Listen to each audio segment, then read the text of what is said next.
जहाँ से प्रारंभ हुई काल गणना, जहाँ समय ने स्वयं लिया संस्कृति का रूप, पावन नगरी उज्जैनी की धरती से ये है भारत विक्रम संवाद। ये केवल एक मंच नहीं, ये है विचारों का महायुद्ध। ये है इतिहास और अभ्युदय वर्तमान का सेतु। सम्राट विक्रमादित्य की न्याय, नीति और ज्ञान परंपरा का पुनर्जागरण। यहाँ होंगे विचार, विमर्श और वैचारिक समागम, संस्कृति, साहित्य और सनातन चेतना का संगम। जब भारत अपनी जड़ों से जुड़कर भविष्य की ओर बढ़ता है, तब जन्म लेता है भारत विक्रम संवाद।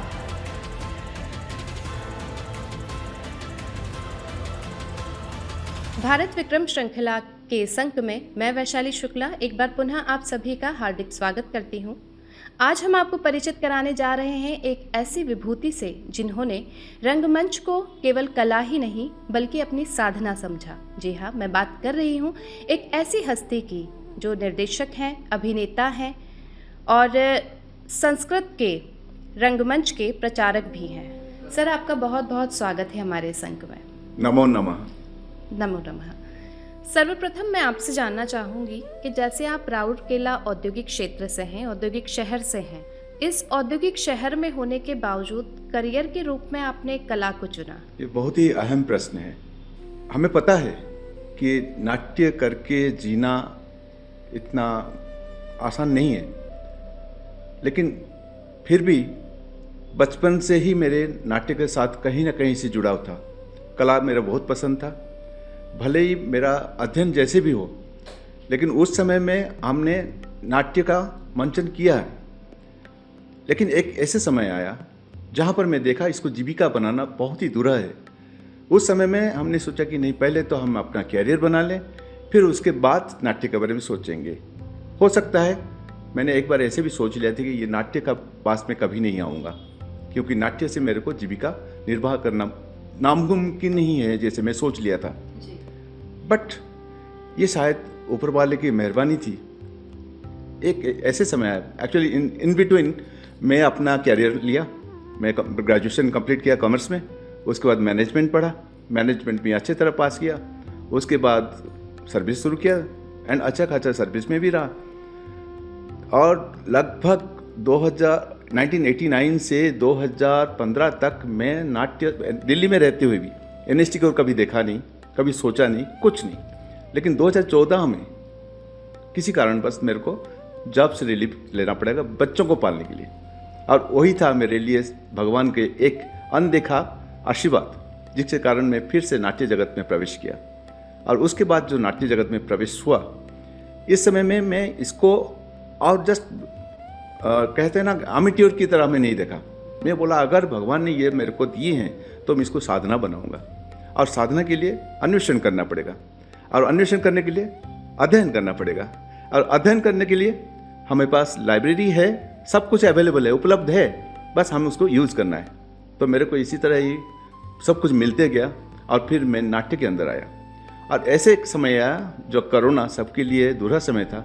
उस समय में मेरे लिए बहुत फ़ायदेमंद समय रहा।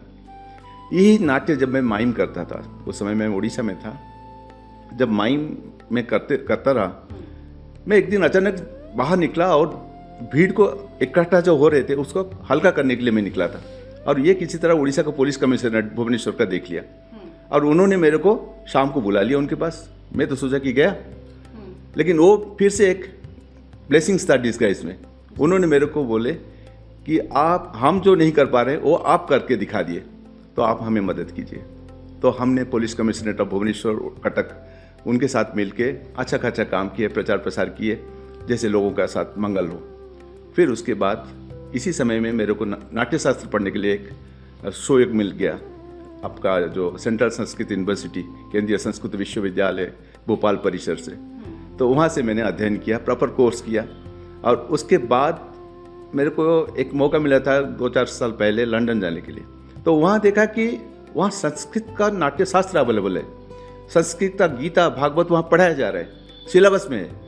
तो हम क्यों शास्त्र को छोड़ रहे हैं? तो ये मेरे मन में आया कि मैं अभी संस्कृत का प्रचार करूँगा, संस्कृत का प्रसार होना चाहिए। और उसके लिए माध्यम क्या है? सबसे उत्तम माध्यम है नाट्य मंचन, क्योंकि नाट्य के माध्यम में मैं 500 लोगों को इकट्ठा कर सकता हूँ। इसमें मेरा दो फायदा होगा, नाट्य होगा, फिर लोगों का साथ आएगा। और मैं अभी देख रहा हूँ 2 साल से मैं उड़ीसा में संस्कृत नाट्य महोत्सव कर रहा हूँ, और उसमें जो लोग आते हैं वो भी टूटी फूटी संस्कृत में बोलना शुरू कर देते हैं, और वही मुझे आनंद देता है। महिषासुरमर्दिनी आपकी पहली प्रस्तुति थी, तो वो पहला संवाद, वो पहली रोशनी, इसके बारे में कुछ अनुभव आपके साझा कीजिए। हाँ, ये जो उस समय में ये था 1975 की बात है। स्कूल में पढ़ते थे, 7th क्लास में शायद पढ़ता था। हमारे स्कूल में हर साल एक नाट्य होता था, और स्पेशली उस समय हमारा उड़ीसा का जो प्रसिद्ध है गीति नाट्य, तो उसमें हम सारे बच्चे मिलके करते थे। मेरी क्लास का ही एक लड़की ने दुर्गा माता की रोल कर रही थी, और मेरे को महिषासुर का रोल दे दिया। तो उसमें जब मैं आया तो संभाषण जो मेरा था, जो मेरा संलाप था, मेरे गुरुजी जो थे स्कूल के ही टीचर थे, उन्होंने सिखाते थे, वो हमें सिखाए, बोले कि ऐसे बोलो। तो मैंने बोलना शुरू किया, तो उनको पसंद आया। अगर आप चाहेंगे सुनना तो मैं उसको सुना सकता हूँ। तो डायलॉग ये था कि महिषासुर आके बोलता है कि हे देवगण, मैं तुमको तुम्हारा इंद्रपुरी में रहने नहीं दूंगा। तो उसको गा के बता रहे हैं। उस समय में गीति नाट्य मतलब गाना ज़्यादा होता है, संगलाप कम होता था। अरे देवगण करु अछि पण त्रिपुरे रखाई देवी नाही, सरी गला तुम राजभोग आउ अमृत चखाई देवी नहीं। इस तरह का गाना होता था। तो उसके बाद जैसे कोई प्रचलित गाना आता था, वो भी गाने के साथ होता था। आपस में कोई बात होता है तो वो भी ज़्यादातर गीत में उसको बताया जाता था, और संगलाप भी उसमें होता था। रे रे मूर्ख देवगण, जानी ना हो महिषासुर गण, आज तुमर निस्तार नाही महिषासुर। हे माँ जगत जननी दुर्गा, माँ एकी विभत्स रूप तुमर, कंपुची शरीर मोर, देखी तुम विभत्सना। ब्रह्मांकर बाणी आजी होइला जे सत्य, विभत्सना नारी हाते होइली मोहत, विभत्सना नारी हाते होइली मोहत। ये महिषासुर का डेथ का जो लास्ट डायलॉग था ये है। वो उस समय दुर्गा माता जी त्रिशूल कर देते हैं, और वो उसको बोल के ऐसे तलवार लेके तो उस समय में एक सबसे बड़ा इंटरेस्टिंग बात था, वो जो लड़की मेरी क्लासमेट थी, तो वो क्या किया, ऐसे डेस्क रखा है तो जहाँ पर वो शेर रहेगा, तो शेर के ऊपर वो चढ़ के त्रिशूल प्रहार करेंगे। तो पीछे एक डेस्क था, डेस्क के ऊपर एक पैर रखेंगे, एक पैर शेर के ऊपर रखेंगे, जो बच्चा शेर बना था, तो उसका ऊपर पैर जब रखे और मेरे को त्रिशूल प्रहार करने के लिए जा रहे थे, तो डेस्क हिल गया। तो उन्होंने जो त्रिशूल प्रहार किया, अभी भी मेरा निशान है यहाँ पर। उस समय आपकी उम्र क्या होगी? मैं 12 साल। 12 साल। तो क्या मैं ये सवाल कर सकती हूँ कि जैसे आपके जो टीचर थे, उन्होंने एक कला आपके अंदर देखी, क्योंकि आपने वो प्रस्तुति बहुत बखूबी निभाई उस समय जी, ये आपकी मतलब पारिवारिक रूप से आपको मिली है ये कला, या एक गॉड गिफ्ट है आपके अब लिए? ये सत्य बोला आपने, क्योंकि ये पारिवारिक देन है, ये हमारा हेरिडिटरी है। मेरे पापा स्वर्गत हमारे ध्रुवचरण सतपथी, वो मेरा डायरेक्ट गुरु नहीं होने से भी उनका प्रेरणा कहीं ना कहीं, उनका जो कला गुण है वो मेरे अंदर है। तो उन्होंने हमारे जो उड़ीसा में ओपेरा होता है, उनका कभी वो जवानी में उन्होंने ओपेरा में भी काम किए थे। राउरकेला स्टील प्लांट में सर्विस करने से पहले उन्होंने ओपेरा में भी काम किए थे। तो उस समय में उन्होंने कर्ण, अर्जुन, इस तरह का, रामायण में आपका जो लक्ष्मण, इस तरह का चरित्र निभाते थे, जो कि मुख्य चरित्र होते थे नाट्य में। जब मेरा भी साथ शुरू हुआ महिषासुर, देखिए इस तरह का रोल मिलना ही बड़ा मुश्किल होता है। यूजुअली छोटे मोटे रोल दे देते हैं, और जो उनका करीब लोग होते हैं उनको बड़े बड़े रोल दे देते हैं। लेकिन मेरे साथ कुछ विचित्र था, वो मेरे को मिल गया। अभी भी जैसे नाट्य का छोड़ दिया था, और जब मैं फिर बैक रिटर्न किया नाट्य में, दिल्ली में एक नाट्य चल रहा था, उसमें मेरे को मुख्य चरित्र मिल गया। अभी जो मैं रिसेंटली जितने भी नाटक किया हूँ उड़ीसा में, जितने भी नाट्य किया हूँ, वेदर इट इज संस्कृत में, सॉरी उड़िया में, उसमें सारे मुख्य चरित्रों में अपने को देख के लिखता हूँ। जैसे मेरा एक नाट्य अभी रिसेंटली पिछले जुलाई में किया था, मंथन अपराजय भीष्म। मेरा हर नाट्य का नामकरण जो होता है इस तरह का होता है, मंथन अपराजय भीष्म, चंद्रभागा अतुल्य कोणार्क का इतिहास, जयदेव श्री गीत गोविंद। ये जयदेव हो या चंद्रभागा का जो मुख्य चरित्र उसमें होता है राजा नरसिंह देव जिन्होंने सूर्य मंदिर बनाए थे, या भीष्म, मंथन का भीष्म, ये सब मैं ही हूँ। लेकिन अभी के समय में मैं कोशिश करता हूँ कि ये चरित्र मैं दूसरे से निकालूं ताकि और कलाकार बने, क्योंकि अगर मैं ही सब कुछ करूँ, मैं ही लिखूंगा, मैं ही एक्टिंग करूंगा, मैं ही हीरो बनूंगा, मुख्य चरित्र में रहूंगा, फिर तो मैं कलाकार सृष्टि नहीं कर पाऊंगा। तो इसलिए मैं हमेशा आजकल चांस दे रहा हूँ ताकि दूसरे बच्चे करें, मैं उनको गाइड करूँ, और ऐसे भी हो रहा है। और जो संस्कृत नाट्य है अभी तक मेरा निर्देशन मेरा रहता है, सहयोग हमेशा रहता है, चूँकि मैं संस्कृत पढ़ा हुआ हूँ, संस्कृत जानता हूँ, समझ सकता हूँ। बोलने में थोड़ा दिक्कत है, लेकिन काफ़ी हद तक मैं उसको हजम कर चुका हूँ, अपने अंदर समा चुका हूँ, इस कारण मैं उसको संभाल लेता हूँ।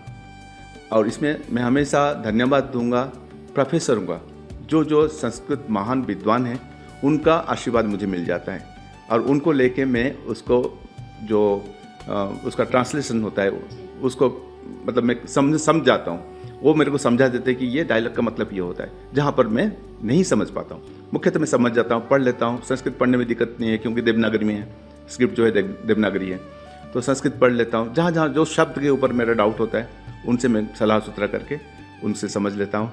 और उसका भाव देखिए, नाट्य में क्या होता है, भाव और रस, ये दोनों चीज़ होना चाहिए। अभिनय अपने आप पीछे आएगा। अभिनय तब करेंगे जब आपने अभी इस समय में मैं कौन सी मूड में हूँ। अगर मेरा अंदर भय है तो नेचुरली जब मैं डरा तो ये भय तो शुरू हो ही गया है। अगर मेरा विभत्स है, अगर हास्य है अगर श्रृंगार है,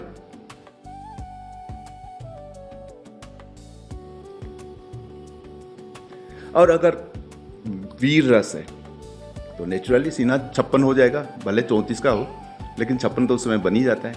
तो भाव को पहले उसको ग्रहण करना पड़ेगा। जैसे भाव आता है तो भाव के साथ साथ आपके अंदर वो उसके पीछे जो व्यभिचारी भाव, स्थायी भाव, ये सब भाव होते हैं नाट्य शास्त्र के अंदर। तो ये सब भाव उसके साथ साथ घूमते हैं, और उसी हिसाब से चरित्र अपना। एक चीज़ है कि निर्देशक को समझना चाहिए कि पहले वो समझे उस नाट्य का जो कथा वस्तु है वो समझे पहले, उसके बाद वो जिससे करवा रहा है उसको समझाए। जब तक चरित्र का वो जो डायरेक्टली आपका अंदर प्रवेश ना करता है तब तक किसी को कितने बड़े कलाकार भी हो उसको अभिनय करने में दिक्कत है। तो इसलिए पहले उस चरित्र को अपना शरीर में लेना पड़ेगा। मैं भले 6 फुट का हाइट है और मेरा सीना टोटल 28 है, लेकिन मैं अगर यमराज का अभिनय कर रहा हूँ, मेरे अंदर वो भाव आना चाहिए, तो ऑटोमेटिकली मैं फूल जाऊँगा। और वो ऐसे फूलेगा कि कोई कदर्स नहीं होगा, वो अच्छा लगेगा। तो ये चीज़ को पहले भाव होना चाहिए, क्योंकि नाट्य शास्त्र एक बहुत विशाल वृक्ष की तरह है, बट वृक्ष की तरह। वो उसके अंदर आपका अभिनय 4 भेद जो अभिनय का है वो 4 आंगिक, वाचिक, आपका आहार्य एंड सात्विक, ये 4 अभिनय हैं। वाद्य प्रकरण है, भाव है, रस है, नृत्य है, उसके बाद हर चीज़ का कैसे प्रेजेंटेशन, प्रस्तुति, उपस्थापना, ये सब चीज़ के बारे में दिए गए। 36 अध्याय है, 6000 श्लोक है उसके अंदर, और उसको मैं बस पढ़ा हूँ। कई हद तक मैं उसको समझने के लिए कोशिश किया हूँ। इसके ऊपर एक पुस्तक भी मैंने लिखा हूँ, संक्षिप्त नाट्य शास्त्र उड़िया में लिखा हूँ। तो इसलिए लिखा हूँ ताकि लोग तो बड़े मोटे मोटे किताब को पढ़ते नहीं हैं, ताकि कम से कम उसका जो मुख्य पॉइंट है, बिंदु है, उस बिंदु को तो जान ले। तो उसके लिए मैं, मेरे जो उड़ीसा का कलाकार हैं उनके लिए मैं लिखा हूँ, ताकि एक बार उनको नाट्य शास्त्र से कुछ अवगत होना चाहिए। दूसरी बात है, जब नाट्य शास्त्र के ऊपर हम जाते हैं तो उसका जो विधि है हम नाट्य के अंदर प्रयोग करना चाहिए। मैं हमेशा ये सोचता हूँ कि नाट्य में अभिनय होना चाहिए, भाव होना चाहिए। करुण भाव है तो करुण भाव भी होना चाहिए, वात्सल्य रस में हैं, जो कि नया रस आजकल इंट्रोड्यूस हुआ है। पहले तो 8 रस था, उसके बाद भवभूति ने उसको 9 रस बना दिए, फिर अभी बाचल रस का भी इंट्रोड्यूस हो गया है। तो जब जो रस है उस रस का प्रतिपादन होना चाहिए। तब क्या होता है, जब हम अपने अंदर उस भाव को अंकुरोद्गम कराएंगे, ये पल के बढ़ के जाके दर्शकों के हृदय के अंदर जम जाएगा। तो जो दर्शक हैं वो दर्शक सुहृदय हो जाएंगे हमारे साथ। हम रोएंगे तो वो रोएंगे, हम हंसेंगे तो वो हंसेंगे, हम डरेंगे तो वो डरेंगे, हम क्रोध करेंगे तो वो भी क्रोधित हो जाएंगे। ये तभी होता है सफल, जब हम खुद पहले मंच ऊपर जो खड़े रहते हैं वो नाट्य को समझें, चरित्र को समझें, अभिनय तब अपने आप हो जाएगा। आपकी मातृभाषा उड़िया है, लेकिन हिंदी भी आप बहुत अच्छे से मैडम बोल रहे इसके हैं। लिए पहले आपको धन्यवाद है। Thank you so much. मैं जानना चाहूँगी कि हिंदी और संस्कृत की तरफ आपका झुकाव कैसे हुआ? ये भी बहुत ही मस्त सवाल है, क्योंकि ये सवाल जो है करोड़ों की है। और मैं आज की जो मेरा नाट्य भी है जाति के लिए है। जाति के लिए हम क्या करें? जाति मतलब मैं ये नहीं कहूँगा कि जो ब्राह्मण, क्षत्रिय, शूद्र, वैश्य, इसके बारे में नहीं करता हूँ। मनुष्य जाति। फिर उसके बाद आता है ब्राह्मण कौन है। ठीक है, भगवान ने गीता में कहा है कि गुण कर्म विभाग चतुर्वर्णा मया सृष्टा। ये चतुर्वर्णा कब होगा? हम जैसे आचरण करेंगे वही जात हमारा होगा, वही हमारा परिचय बन जाता है। आजकल जो हम ब्राह्मण क्षेत्र बोलते हैं ये परिचय के लिए होता है। लेकिन कर्म क्या कर रहे हैं? जब मैं ऐसे जो कहने के लिए कहते हैं ना, मैं ब्राह्मण कुल में पैदा हुआ हूँ। जो शतपथी आपने देखा मेरा सरनेम है, तो ये जो ब्राह्मण कुल में मैं पैदा हुआ हूँ, यज्ञ पवित्र हमने डाले हैं।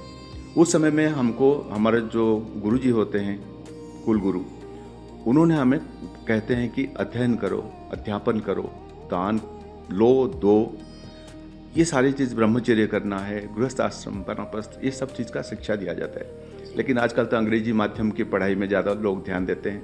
वो ब्राह्मण हो, वो नाई का दुकान खोल देता है, स्पा। तो यही होता है कि जब खाली किसी कुल में पैदा होने से मनुष्य ब्राह्मण या क्षत्रिय नहीं होता है, उसको उस धर्म को पालना करते हैं। चूँकि मैं पहले से ही ब्राह्मण कुल में पैदा हुआ हूँ और हमारा यज्ञ पवित्र हमने लिए हैं, और कुछ तो पूजा पाठ घर में होता ही है। और शुरू से बचपन से ही मेरे पापा जो थे वो शिव जी के भक्त थे, मम्मी माता जी जो थे वो दुर्गा माता की भक्त थे। तो इस तरह का हमारे घर में ये आध्यात्मवाद था और अभी भी है। मेरे बच्चों के अंदर भी वही मैं इनकलकेट किया हूँ, ताकि वो भी गीता पढ़ रहे हैं और भगवत पुराण का अध्ययन भी करते हैं। तो मैं भागवत गीता वगैरह पढ़ता था। जब मेरे समय में मैट्रिक होता था और आईकम बीकम होता था, अभी जो 10+2+3 होता था वो है ही 15 साल, लेकिन किस तरह का बढ़ जाता है वो देखना पड़ता है। तो हमारे टाइम में 11वां क्लास होता था, 11वां के बाद 12, 13 जो होता था आईकम, फिर 14, 15 जो होता था वो बीकम होता था। तो मैट्रिक का टाइम में मेरा संस्कृत 100 मार्क्स का था, 3rd लैंग्वेज। दूसरी बात है, हिंदी तो हम जब दिल्ली में रहने लगा तो हिंदी पढ़ता ही था और लोगों के साथ हिंदी बात करता था। वहाँ पर जो हिंदी था, आइयो जाइयो बैठियो, इस तरह का बात, 2 कप चाय लाई, इस तरह का होता था बात। तो उस बीच में मैं कहीं ना कहीं शुद्धता ढूंढता था कि एक्चुअल हिंदी क्या है। तो जब नाट्य में आया, वहाँ पर अपना जो राष्ट्रीय नाट्य महाविद्यालय और NST, national school of drama, इस सब में मैं जब उन लोगों के साथ मिला तो मेरा जो अशुद्धता था उसको लोगों ने चेक किए। जितेंद्र जी, आपका यहाँ पर गलत हो रहा है, आप ठीक से बोलो, देश बोलो। मैं देश बोलता था। तो जब भी मैं देश बोलता था वो कोई ना कोई चेक कर देश, तो वही श का जो आया, तो उसके बाद वो धीरे धीरे मेरे अंदर भी जमते गया। फिर दूसरी बात होती है शब्द। आपके अंदर शब्द कब आएगा? जब आप सोचेंगे, अध्ययन करेंगे। जब एक हम पर्यायवाची शब्द पढ़ते हैं तो पर्यायवाची में जैसे एक पक्षी है, खग भी उसको बोलते हैं, विहंग भी उसको बोलते हैं। तो इस तरह का शब्द का माला मिल जाता है। तो आप जितना अध्ययन करेंगे आपका शब्दकोश उतना विस्तार होते चला जाएगा। तो उस तरह का शब्दकोश मिला। फिर आप लोगों जैसे बड़े बड़े लोगों से बात करने के लिए मौका मिला।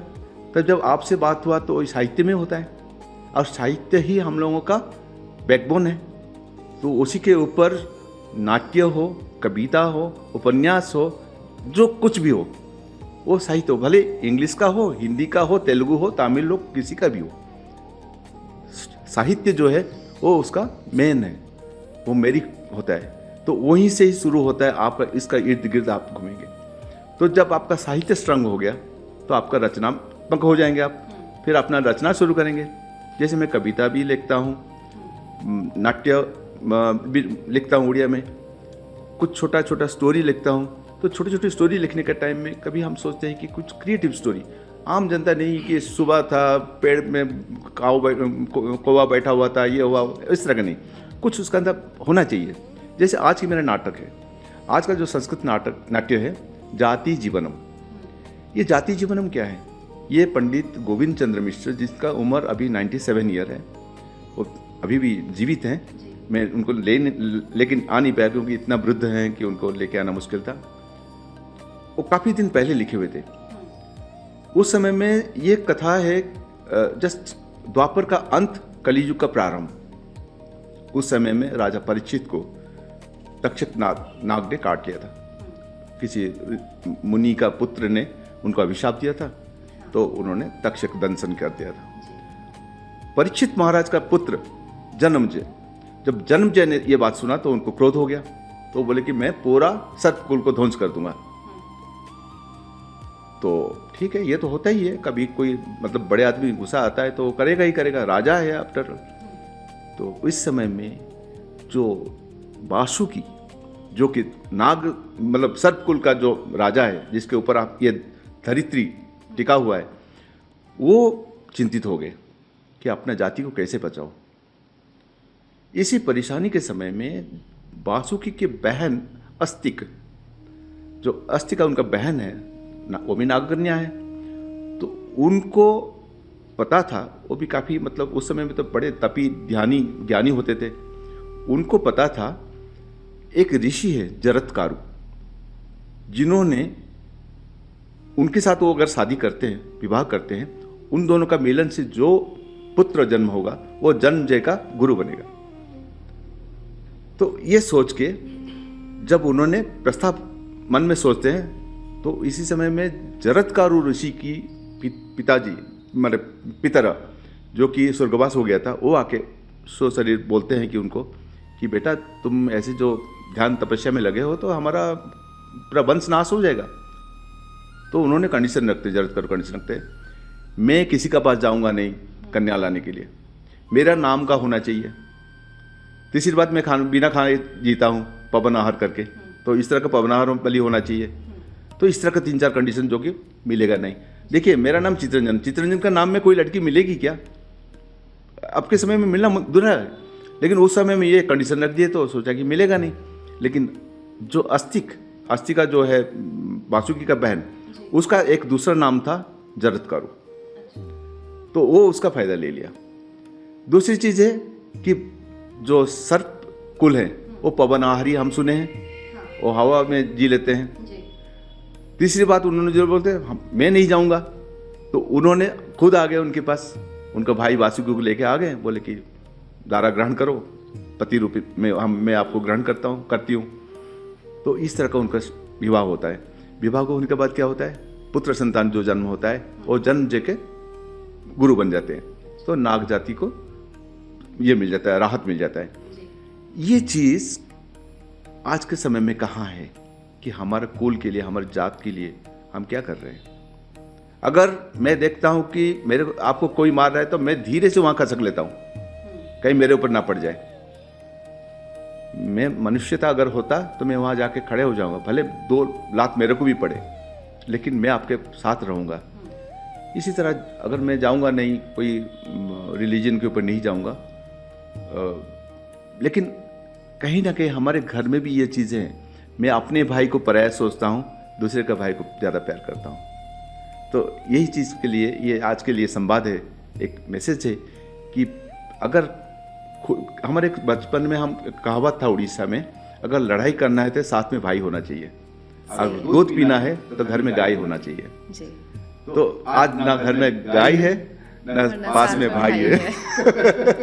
एक संक्षिप्त उत्तर मैं चाहूँगी, जैसा आपने कहा कि आप जब दिल्ली गए तो दिल्ली में आपने हिंदी में लोगों से बात की। आमतौर पर हम देखते हैं कि अगर हम किसी शहर हमारे उस स्टेट के बाहर जा रहे हैं और वहाँ हमारी मातृभाषा नहीं है तो लोग अंग्रेजी को माध्यम बनाते हैं, आपने हिंदी का सिलेक्शन किया।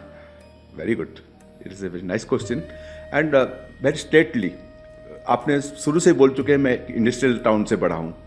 जो राउरकेला स्टील प्लांट है वहाँ पर हिंदू, मुस्लिम, सिख, ईसाई, उत्तर से जम्मू कश्मीर से दक्षिण में कन्याकुमारी तक, पूर्व में आसाम से पश्चिम में गुजरात तक, जर्मन, जापान, रशिया, हर तरह का लोग वहाँ पर हैं, अभी भी हैं। जर्मनी क्लब है वहाँ पर। तो इस तरह का वहाँ पर सिविलाइजेशन जो है वो that is a cosmopolitan type of city, जो कि वहाँ पर हर भाषा चलता है, हर जो बहुत उत्सव होता है, सबके उत्सव मनाया जाता है, वो हिंदू का हो, मुसलमान का हो, जिस संस्था की कल्चर का भी हो, सब मनाया जाता है। तो इसलिए वहाँ पर हिंदी में ही हमने शुरू से ही वहाँ पर हिंदी का हमारा जो बीज वो लिए थे हम लोगों ने घर से ही, क्योंकि मेरे 2 घर छोड़ के जो था वो कोई बिहारी थे या कोई यूपी के थे, तो वहीं से शुरू हो गया था हिंदी। फिर मेरे स्कूल का पढ़ाई के टाइम में हमारा 50 मार्क का हिंदी होता था, बिसाइड्स ओडिया, संस्कृत, हमारा 50 मार्क्स का हिंदी भी होता था। दूसरी बात, मैं उसके बाद जब बीकॉम कंप्लीट किया राउरकेला में, मैं गया आपका पटना, बिहार, वहाँ पर मैंने मैनेजमेंट किया। तो वहाँ भी हिंदी, लेकिन वहाँ का हिंदी दूसरी तरह का है। अरे ओ बबुआ कहाँ जाओ था रे, इस तरह का वहाँ का भाषा चली। तो वहाँ पर भी हमने कुछ सीखे, कुछ गाली गलौज दिए, कुछ सुने, कुछ अच्छी बातें भी सुने, क्योंकि वहाँ का जो भोजपुरी भाषा है कितना मधुर है। अरे ओ बबुआ का करो थो रे, इतना मधुर है। जब होली खेलते हैं तो वहाँ का जो मधुरता है, होरी खेले रघुबीरा, तो इस तरह का जो अवधी भाषा है।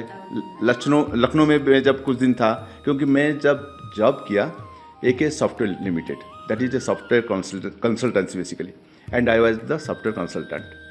तो इसीलिए मेरा जो एरिया था यूपी और नेपाल, बिहार का कुछ हिस्सा। तो AK सॉफ्टवेयर लिमिटेड जो दिल्ली में एक सॉफ्टवेयर कंसल्टेंसी है, कुछ IIT वालों ने मिलकर उसको शुरू किए थे। बहुत ही दमदार सॉफ्टवेयर था उस समय में, हम उत्तर भारत में छा गए थे और पूरे नेपाल में भी मेरा काम किया हुआ है।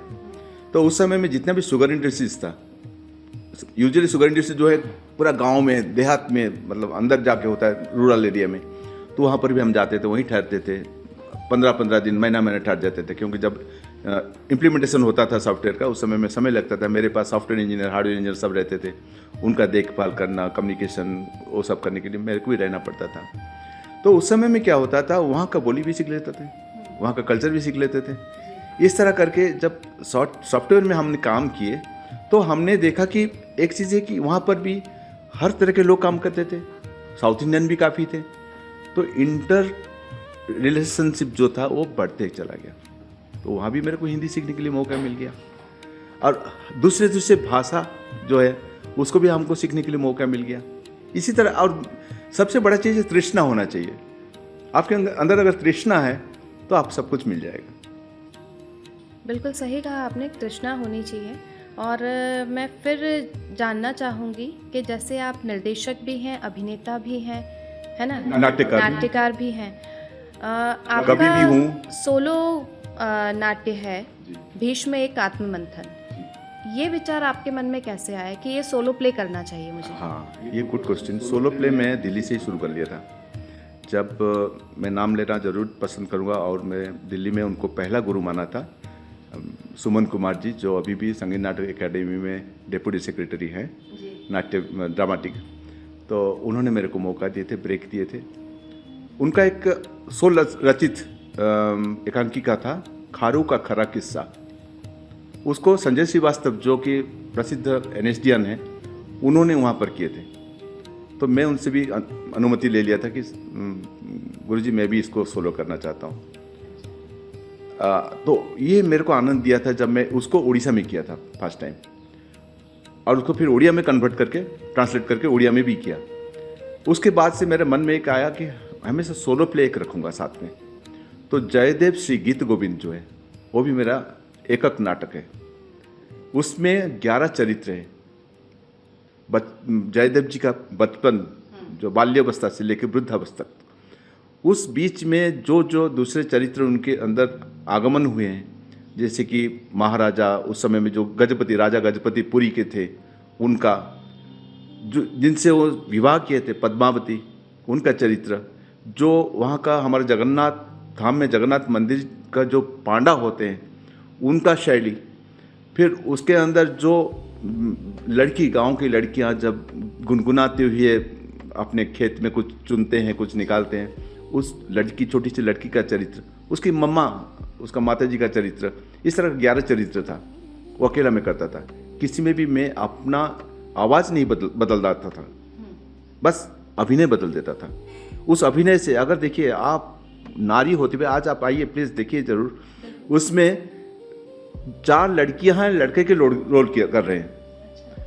तो जो है तो लड़की, लेकिन लड़के का चरित्र को कैसे निभा रहे हैं, उनके अंदर वो चीज़ मैं डालने के लिए प्रयास किया हूँ कि तुम अभी कुछ समय के लिए एक पुरुष बन जाओ, और दोनों का अंदर एक आपस में कहीं ना कहीं अंतरंगता सृष्टि होना चाहिए, जहाँ पर देना वाला और लेने वाला दोनों का अंदर एक जो क्या होता है, इक्वेशन क्रिएट हो जाए, जहाँ पर सिमिलरिटी आ जाएगा, दोनों ले लेंगे, ये दे देगा वो ले लेगा।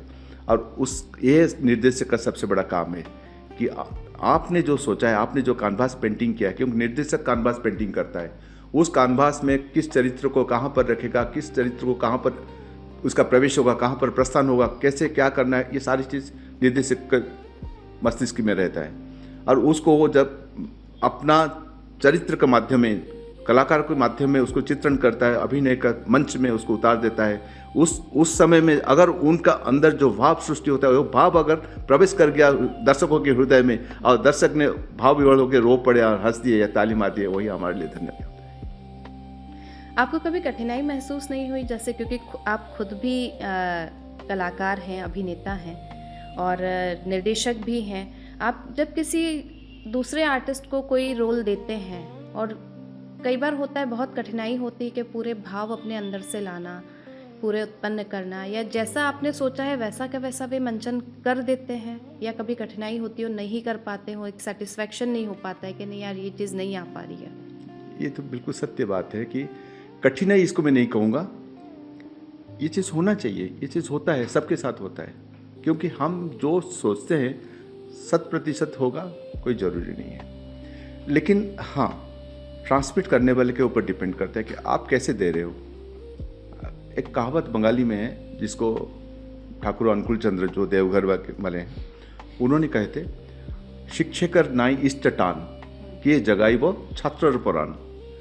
अगर शिक्षक के अंदर इष्ट का लिए भरोसा नहीं है, तो कभी छात्र के अंदर वो भाव सृष्टि नहीं कर सकता है, उसको कभी प्रेरणा दे नहीं सकता है वो, क्योंकि खुद जो टीचर है वो दुर्बल है, वो एक दुर्बल होकर दूसरा को कैसे सबल बनाएगा। तो इसीलिए ये चीज़ आपके अंदर पहले इनकलकेट करना पड़ेगा कि मैं खुद स्वस्थ रहूं, स्वस्थ रहूं, और खुद जो उसका पूरा ज्ञान हो, तभी जाके मैं किसी दूसरे को टैलेंट क्रिएट कर सकता हूँ। दूसरी बात है कि आप जब किसी के अंदर अभिनय क्रिएट करना चाहते हो, उसको चरित्र को समझाओ ठीक से। मैं आपको जैसे पहले बता रहा था कि भले उसका 28 इंच का सीना हो, लेकिन जब वो रावण के चरित्र में आएगा, आपने आप महसूस कर रहा है मेरे 56 इंच का सीना है। तो ये चीज़ उसके अंदर होना चाहिए। मेरे गुरुजी जो हैं डॉक्टर देवेंद्र पाठक, वो है तो दुबले पतले से, लेकिन वो जब यम पुरुष एक नाट्य है संस्कृत में जो जिसको लिखे हुए हैं बोधयन ने, भगवत अच्युकम, उसमें एक चरित्र है यम पुरुष। उस यम पुरुष के चरित्र में जब उतरते हैं, उनकी आवाज़, उनका आचार व्यवहार, वो देख के लगता है कि सच में यम पुरुष आए हुए हैं। तो ये चीज़ बहुत ही कठिन तो है, लेकिन ये डिपेंड करता है फिर आप किस तरह का दे रहे हो उसको, उसके अंदर डालना पड़ेगा, उसको इतना मोटिवेट करना पड़ेगा। और दूसरी बड़ी बात है कि कठिन तब होगा जब आपने उसको बिना प्रेम किए करेंगे। जब प्रेम होता है तो हर काम आसान होता है, और प्रेम में हमेशा कठिनाई पहले होता है, बाद में सब कुछ आसान होता है। जो किया वही जानता है। अच्छा, चूँकि आपने इतने सारे अपने शिष्यों को तैयार किया है आपके, और सभी का एक अलग अलग स्वभाव होता है। कुछ शिष्य होते हैं जिनका उत्साहवर्धन करना है, उन्होंने अपना 60% दिया, आपने आज उनकी तारीफ़ करी तो वो आगे अपना और 20% उसमें ऐड ऑन करेंगे। कुछ होते हैं जिन्हें डांटा कि नहीं अभी तुमने ये काम अपना ठीक से नहीं किया है, तो वो फिर प्रोत्साहित होते हैं कि नहीं अब मुझे आगे और अच्छा करके दिखाना है।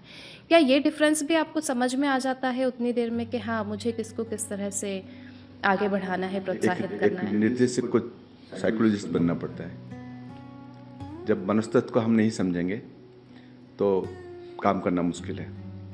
दूसरी बात है, ये एक अंदर की बात मैं बता रहा हूँ, हर काम अपने हाथ में मत रखा करो कि मैं ही लाइट करूँगा, मैं म्यूजिक करूँगा, मैं सब करूँगा। साथ में ऐसे एक बंदा को रखो या कोई मनुष्य को रखो साथ में। आप अगर पीट के मार के आए हो उसको, तो उसको सलाह, उसको आलिंगन के साथ उसको संभाल ले। क्योंकि ये होता है, आप जैसे एकदम सत्य प्रश्न ये रहा, अब ये आज की क्या बोलते हैं रियल प्रॉब्लम है। किसको डांट तो भाग जाता है, वो भाग जाने के बाद मैं फिर कहाँ से ढूंढ के लाऊंगा दूसरा चरित्र, क्योंकि इसमें तो पैसा नहीं है ज़्यादा। आप जानते हैं कि नाट्य में बहुत ज़्यादा पैसा नहीं होता है। किसी को जो चरित्र को पेमेंट करने के लिए भी उड़ीसा में प्रॉब्लम है, ये चीज़ मैं ज़रूर कहूँगा। तो वो शौकीन कलाकार है जो यात्रा में करते हैं। हमारा जो एक होता है वहाँ पर यात्रा पार्टी में क्या होता है, उन्होंने आराम से पैसा लेते हैं, उनको मारो पीटो जो जैसे बोलोगे वो वैसे करेंगे। लेकिन जो शौकीन कलाकार हैं, अमेट्योर्स हैं, उनके साथ आपको थोड़ा उनका मानसिक व्यवस्था को समझना पड़ेगा। दूसरी बात है, जब शुरुआत में ही मैं बोल देता हूँ कि मेरा क्या क्या बदगुण है, और जब उन लोगों ने मेरे साथ अटैच हो जाते हैं, वो जानते हैं कि गुरुजी गुस्सा किए हैं थोड़ी देर के लिए, और मैं उनका पर्सनल लाइफ में कभी इन्वॉल्व नहीं होता हूँ। वो पर्सनल लाइफ में क्या कर रहे हैं क्या नहीं कर रहे हैं, मैं कभी कोई भी चर्चा नहीं होता है। नाट्य के अंदर, मेरा निर्देशन के अंदर, मेरा चरित्र के अंदर अगर कुछ होता है तो मैं उसमें इंटरफेयर करता हूँ। और दूसरी बात है कि बच्चों को जब एक बार समझाते हो ना, होता है, ज़रूरत होता है, क्योंकि बच्चे हैं, काम मेरा है ना, मैं सीरियस हूँ, वो ज़्यादा सीरियस नहीं रहते हैं, तो उनको सीरियस करवाना पड़ता है। और ये चीज़ हमेशा बार बार उनको थोड़ा याद दिलाना पड़ेगा कि भाई सुधर जाओ, भाई ऐसे कर दो, भाई वैसे कर दो। कभी गुस्सा आ जाता है, कभी गुस्सा को अंदर रखना पड़ता है, कभी कभी निकल जाता है। ये हकीकत है, ये सत्य है। अच्छा, जैसे आप किसी चरित्र को चुनते हैं, कई बार होता है कि ऑडिशन होते हैं, अपनी वर्कशॉप होती है, लेकिन कई बार होता है कि हम आम तौर पर, मतलब ऐसा हम अक्सर फिल्मों में देखते हैं कि डायरेक्टर है, उन्होंने कोई एक कैरेक्टर देखा और उन्हें ऐसा लगा कि नहीं यार जो मैं कैरेक्टर सोच रहा हूँ वो ये एक रॉ मटेरियल है, लेकिन ये इस पे फिट जाएगा, ये बिल्कुल उस चरित्र पे सही खा जाएगा। हाँ, तो कभी ऐसा कोई अनुभव आपका? मेरा साथ हमेशा वही होता है। मेरे पास जो बच्चे आते हैं मैं उनको तैयार करता हूँ। मैडम एक चीज़ है, आप बताइए, आप देखे हैं शकुनी को? शकुनी का कौन सी पैर जो ये था जिसमें आघात हुआ था, जिसके कारण वो लंगड़ा के चलता था? नहीं देखे ना। शकुनी का हाइट कितना था, ये सब हम नहीं जानते। हमने एक मानसिक चित्र बनाए हुए हैं कि शकुनी ऐसे होगा। अभी जो मेरा मंथन अपराजय भीष्म, मैं उसको मंचन किया, उसमें जो जैसे भी बच्चे आए थे उन्हीं में से मैं सबको निकाला। उनको 15-20 दिन तक मैं उनको तैयार किया। जैसे आपने बोला मिट्टी, वो पानी वाला जो मतलब कुम्हार का जो मिट्टी है उस तरह का थे, तो उनके अंदर मैं क्रिएट किया। तो उसमें से मैं देखा कि कौन थोड़ा सा अड़ के रह सकता है, कौन झुकता है, कौन किस तरह का चरित्र होगा। उसमें मेरा एक सीन दिखाया था कि बिना छुए द्रौपदी का चीरहरण हो रहा है, तो लड़की भी खुद बोले सारे ऐसे कैसे होगा? मैं बोला होगा देखना। जब ये सीन मंच के ऊपर पूरे ऑडियंस के सामने हुआ, इतना तालियां गूंजी, वो लड़की रो पड़ी, बोले सर मैं कब। मैं बोला माइम हम किस लिए करते हैं, जो मुख अभिनय। तो मैं उस तरह का उसको बोला कि बस अपने बाल पकड़, खुद घिसट के आ जा, वहाँ पर आके पहुँच के अपना तुम सोचो कि तुमको कोई खींच रहा है, तुम्हारा वस्त्र खींच रहा है, तुम देखो सामने दुशासन है, उस दुशासन का अनुभव करो, वो तुमको ऐसे ऐसे खींच रहा है, तुम उसके साइड जा रहे हो, फिर तुमको अपने बचाव कर रहे हो, कैसे बचाव कर रहे हो, फिर लास्ट में कैसे सखा बोलते हो, सखा, ये चीज को तुम लाओ। तो उसने किया। अभी जब ये जो मेरा ऋषि बने हुए हैं, जो राजपुरोहित बने हैं, ये सब लड़कियां हैं। तो ये जब लड़के बन रहे हैं, ये तो कभी सोचे भी नहीं होंगे कि हमने नाट्य में करेंगे। इस बार मेरे को जैसे बोल रही है हम महाकालेश्वर, मैं जब फास्ट बोला कि मेरा एक ग्रुप का, क्योंकि कल जिसका नाटक था वो भी मेरे पास काफ़ी सारे 5 नाटक में काम किए थे, उनका जो निर्देशक थे, तो अच्छा बच्चे हैं, क्रिएटिविटी है, सृजनशील है। तो ये बच्चे बोले कि सर हमने कभी सोचे नहीं थे कि महाकालेश्वर हम आ पाएंगे ऐसे, और इतना मौज करके साथ। विक्रमादित्य का जो पीठ है, महाकालेश्वर का पीठ है, ये बहुत ही आनंदित है। तो उस लड़कियों ने कभी सोचे नहीं थे, लेकिन मैं उनके अंदर डालते गया, तुम लड़का हो, तुम लड़का हो, लड़का हो। ये नहीं कि मैं जेंडर चेंज करा रहा हूँ, लेकिन मानसिकता कुछ क्षण के लिए उस मानसिकता को मैं ले आता हूँ कि तुम ऋषि हो। कुछ कामशास्त्र का मैं वहाँ पर विजन दिखाया हूँ, कुछ पिक्चर्स मतलब पोस्टर्स दिखाया हूँ, क्योंकि तभी तो जाके उनका मिलन होगा, तब जाके फिर उनका जो पुत्र होगा वो जन्म जी का गुरु होंगे, फिर नागवंश बचेगा। तो नाट्य शास्त्र में चुंबन, शयन, ये सब चीज़ बारण है, मना है। तो हमने डायरेक्टली कुछ नहीं दिखाएंगे, लेकिन अभिनय तो दिखा सकते हैं कुछ। तो उस चीज़ को मैंने दिखाया हूँ। आप आइए आज शाम को देखिए, बहुत ही अच्छा रहेगा, क्योंकि ये चीज़ बहुत ही एक अद्भुत चीज़ है। ये बच्चे जो कर रहे हैं बहुत कुछ मेच्योर्ड एक्टर नहीं है, ये इनका तीसरी नाटक है।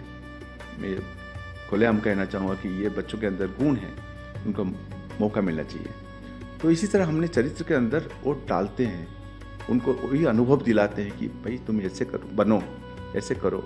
ये चीज़ जब अनुभव में आ जाता है, उनका भावना के अंदर रहता है, फिर वो जम जाता है उनके अंदर। वो कुछ क्षण के लिए, कुछ देर के लिए वो बन जाते हैं। वही एक बार मेकअप लेने के बाद वो और नहीं सोचेगा कि मैं लड़की हूँ, मेरा शरीर का कौन सी अंग में क्या है, वो नहीं समझ पाएगा। उतना मोहित होना पड़ेगा उसको, और उतना मोहित हम करते हैं। आज के इस दौर में जहां युवा पीढ़ी रंगमंच से बहुत दूर है, उसमें हमारे माननीय मुख्यमंत्री जी डॉक्टर मोहन यादव जी की द्वारा ये की गई पहल, सम्राट विक्रमादित्य पर आधारित विक्रमोत्सव, जब आप यहाँ आए तो आपको ये सारा दृश्य देखकर क्या लगा कि ये युवा पीढ़ी के लिए किस तरह सहायक है? पहले तो मुख्यमंत्री, माननीय मुख्यमंत्री जी को मेरा प्रणाम। ये मैं दावा के साथ कह सकता हूँ कि जब संस्कृति नहीं बचेगा ना, फिर संस्कार भी लोप पा जाएगा। ये एक उत्तम पदक्षेप है और ये होना ज़रूरी है। ये बिल्कुल शोभनीय है और ये स्वागत योग्य है। उनको बहुत बहुत हृदय से धन्यवाद। दूसरी बात है, युवा पीढ़ी की बात करते हैं। युवा पीढ़ी भले ही आज के समय में कुछ पाश्चात्य के ओर ढल रहे हैं, फिर भी कुछ परसेंटेज हैं, कुछ ऐसे प्रतिशत हैं जो कि हमारा भारतीय के साथ, भारतीय संस्कृति संस्कार के साथ अभी भी टिके हुए हैं। भले हमारे घर में आज शादी के टाइम में वो मेहंदी हल्दी नहीं था, जहाँ पर वहाँ भी हल्दी मेहंदी चल रहा है, लेकिन उस साथ में जो ब्राह्मण का उच्चारण होता है मंत्रों का, वो मंत्र का आवश्यकता है। तो ये जो हमारा बुनियाद है उसको कोई नहीं मिटा सकता है। और ये जो विक्रमा महोत्सव हो रहा है, विक्रमादित्य का जो महोत्सव है, हमें याद दिलाना पड़ेगा युवा पीढ़ी को कि हमारा इतिहास जो है वीरों का इतिहास है, हमारा इतिहास है जो त्याग का इतिहास है, हमारा इतिहास जो है बड़ों बड़ों के मतलब विद्वानों का इतिहास है। कालिदास यहीं के हैं। उन्होंने, मैं जहाँ पढ़ा हूँ और सुना हूँ कि उन्होंने जब मेघ का वर्णन करते थे तो स्वयं बादल आके बरस जाते थे। उनका वो ये बन गया था, जो लेके जाता है वार्ताभा बन गया था कि उनका प्रेमिका के पास लेके वार्ता पहुंचा दिया। जब यहाँ पर तानसेन अपना राग छेड़ते थे तो दिया जल जाता था, बारिश हो जाता था, पता नहीं क्या क्या होता था। तो ये भारत भूखंड जो आर्यावर्त, ये इतना छोटी चीज़ नहीं है। ये आर्यवर्त तब भी था, अब भी है, आगे भी रहेगा। यहाँ जैसे समुद्र में कितना नदियाँ आके मिलते हैं और कितना बीच में सूख जाते हैं, कितना निकल जाते हैं, लेकिन समुद्र का कुछ फ़र्क नहीं पड़ता। ये आर्यवर्त का कभी कुछ नहीं होगा। ये कभी छोटा होता है, कभी बड़ा होता है, ये लगे रहेगा। बहुत बहुत धन्यवाद सर, क्योंकि आप भी कहीं ना कहीं हमारे युवाओं के लिए बहुत बड़े प्रेरणा स्रोत हैं। एज अ सॉफ्टवेयर कंसल्टेंट आप काम करते थे, जॉब करते थे, लेकिन आपने कला क्षेत्र को, रंगमंच को चुना अपनी संस्कृति के संरक्षण के लिए, सनातन के संरक्षण। मैं तो एक चीज़ कहूँगा यहाँ पर कि जब भी हम कला को चुनते हैं, जिस कला को चुनते हैं, उस कला के अंदर निमग्न हो जाओ, पहली बात। दूसरी बात, उसके अंदर आप एक गवेषक बन जाओ, अन्वेषण करो। ये नहीं कि मैं देख लिया, एक नाटक देख लिया, दूसरा सिनेमा देख लिया, उससे चुरा लिया और मैं डायरेक्टर बन जाऊंगा। ये नहीं होना चाहिए।